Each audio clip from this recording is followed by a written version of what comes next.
কি ভেবেছেন বলতো? মানে দুদিন ল ফার্মে চাকরি করছেন বলে খুব টেরিয়ে টেরিয়ে ঘুরিয়ে ঘুরিয়ে আমাকে এই সমস্ত কথাবার্তা বলবেন নাকি? আমি খাবো না মানে খাবো না। Indra, order for me chicken steak আর তার সঙ্গে মিট। ওয়াও। প্রতিজ্ঞা সিরিয়ালের আজকের সম্পূর্ণ পর্বটি দেখার জন্য একটি লাইক ও সাবস্ক্রাইব করুন। অভি ছুটিকে বলে, আপনার এটা কাজের জায়গা, তাই এসব আজে বাজে খাবার জিনিস এখানে আনবেন না। ছুটি বলে, আপনিও খাবেন চেটে পুটে, দাঁড়ান দিচ্ছি। আপনি হয়তো বলতে পারছেন না খাবার কথা লজ্জাতে, এতে রুটি আর ছোলা পেঁপের তরকারি আছে।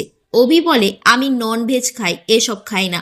ঠিক আছে শুনুন, এই গরমে রোজ রোজ মাছ মাংস খাওয়া ঠিক না। আপনি বরং এই পেঁপেটাকে মাংস ভেবে খেয়ে নিন। জোর করে অভির মুখে খাবার দিয়ে দেয় ছুটি। তখন অভি বলে, ওয়াও, খাবারটা তো খুব সুন্দর। হ্যাঁ বলেছিলাম, না খাওয়ার আগেই আপনি উল্টো পাল্টা বলে দিচ্ছেন। সবটা খেয়ে নিন। হিরণময় তখন হঠাৎ চলে আসে। তখন ছুটি বলে, নিজের শিষ্যকে আর কতদিন নিজের থেকে দূরে সরিয়ে রাখবেন আঙ্কেল?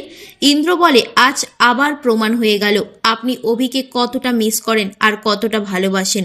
ঝুমকি এসে বলে, আমি তোমাকে কেবিনে খুঁজছিলাম, তুমি এখানে এসে উল্টোপাল্টা লোকের সাথে কেন কথা বলছো বাবা?